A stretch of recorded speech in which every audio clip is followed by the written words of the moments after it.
Hey guys, in this video I will show you how to fix WhatsApp voice message problems. Alright, let's begin.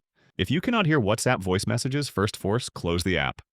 On the chat screen, swipe up from the bottom and close WhatsApp completely. Then go to your home screen, swipe up again, and remove the app from recent tabs. If the issue remains, check the volume level. Swipe down from the top right corner to open the control center, then move the vertical volume bar upward to increase the sound. If this does not work, adjust your screen time settings. Open the Settings app, scroll down, and tap Screen Time.